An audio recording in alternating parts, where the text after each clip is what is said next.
Assalamualaikum warahmatullahi wabarakatuh. Selamat datang di modul digital assessment berbasis TIK Universitas Negeri Malang.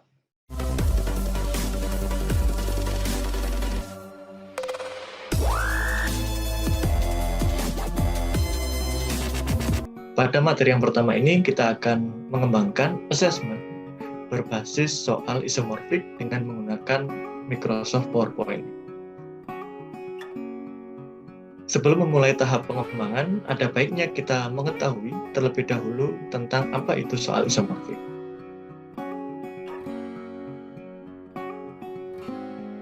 Soal isomorfik adalah soal yang disajikan dengan cara berbeda, namun memiliki kesamaan tingkat kesulitan dan konsep yang mendasari. Karena soal isomorfik memiliki kesamaan pada konsep yang mendasari, maka soal tersebut dapat diselesaikan dengan menggunakan konsep yang sama. Terdapat dua jenis soal isomorfik. Yang pertama, soal isomorfik dengan 2 butir soal, dan yang kedua adalah soal isomorfik dengan 3 butir soal. Pada modul ini akan dikembangkan asesmen berbasis TIK menggunakan soal isomorfik dengan 3 butir soal. Penggunaan soal isomorfik pada asesmen dapat membantu guru untuk mengetahui persepsi konsep yang dimiliki oleh siswa. Selain itu, soal isomorfik dapat secara efektif menguji pemahaman konsep siswa. Kesamaan konsep yang ada dalam soal isomorfik menunjukkan bahwa soal isomorfik dapat diselesaikan dengan menggunakan konsep yang sama. Konsistensi siswa dalam menjawab ketika soal isomorfik akan menunjukkan bagaimana pemahaman konsep siswa. Ketika siswa mampu secara konsisten menjawab 3 soal isomorfik dengan benar, maka siswa dapat dikatakan memiliki pemahaman konsep yang baik. Ketika siswa justru secara konsisten menjawab 3 soal isomorfik dengan salah, maka siswa tersebut dapat terindikasi memiliki pemahaman konsep yang salah atau bahkan miskonsepsi. Namun, jika siswa tersebut hanya benar 1 atau mungkin hanya mampu menjawab 2 butir soal dengan benar, maka dapat dikatakan bahwa siswa tersebut tidak benar-benar memahami konsep dengan baik. Untuk lebih mengenal apa itu soal isomorfik, perhatikan contoh berikut ini.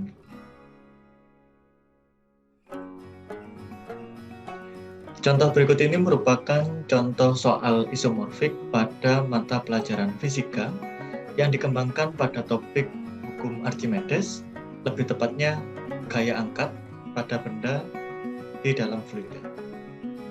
Terdapat 3 kedudukan benda di dalam fluida. Yang pertama ada tenggelam, kedua melayang, dan yang ketiga adalah terapung.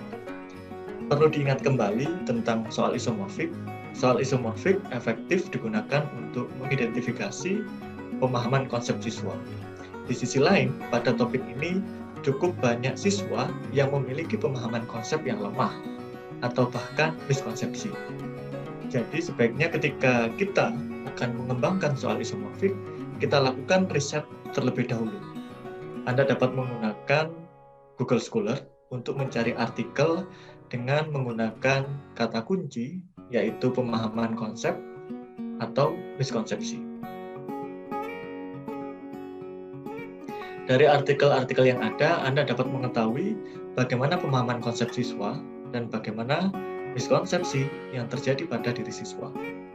Berdasarkan miskonsepsi tersebut, dapat kita kembangkan menjadi soal isomorfik. Sebagai contoh, pada artikel Hanim dan kawan-kawan tentang konsepsi siswa SMA terkait gaya angkat pada benda di dalam fluida, ditemukan bahwa 70 siswa atau sekitar 70% siswa memiliki konsepsi bahwa semakin ke atas kedudukan benda di dalam fluida, maka semakin besar gaya angkat yang bekerja pada benda. Jadi pemahaman siswa kurang lebih seperti ini.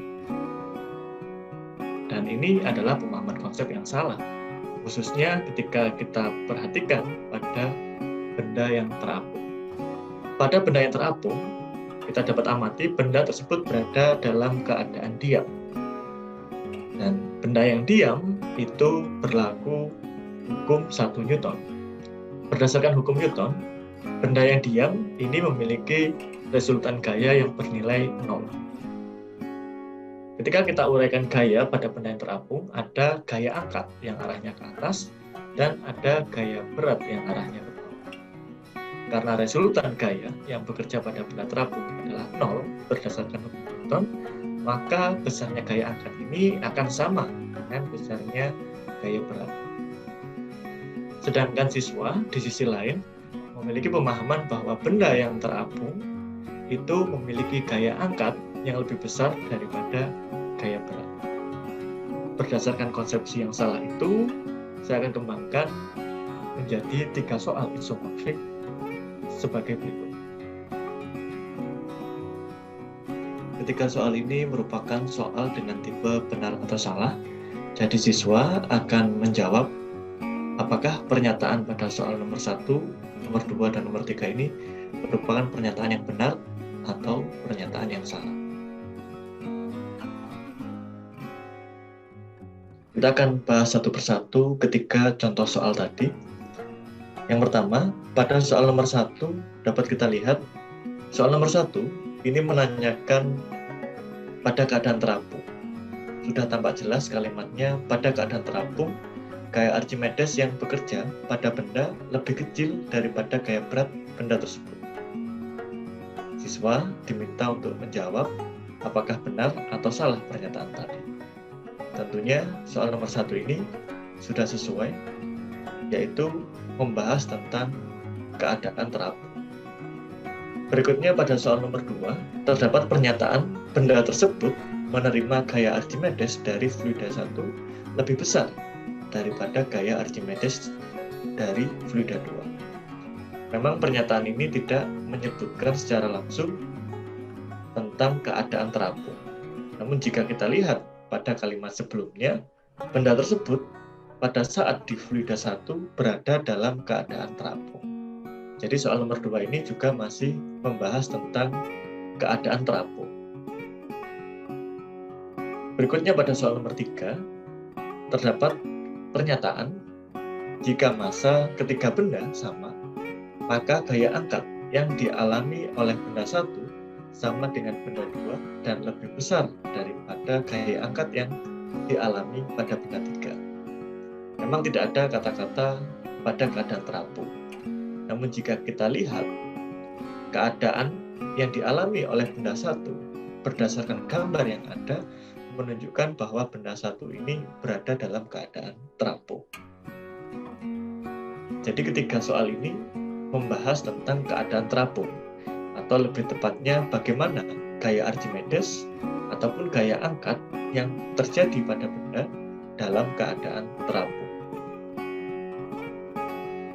Jika siswa memahami dengan baik konsep dari keadaan benda yang terapung di dalam fluida, tentu siswa akan secara konsisten mampu menjawab ketiga soal ini dengan benar.